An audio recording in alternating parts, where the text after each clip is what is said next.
Saya ucapkan selamat kepada desa-desa yang berhasil meraih apresiasi implementasi keterbukaan informasi publik desa.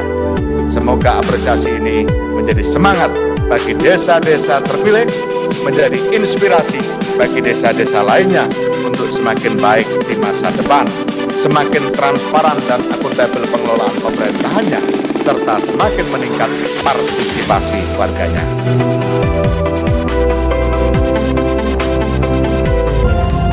Dan selanjutnya peringkat ketiga desa terbaik diraih oleh Desa Blang, Kolak 1, Kecamatan Debesan, Kabupaten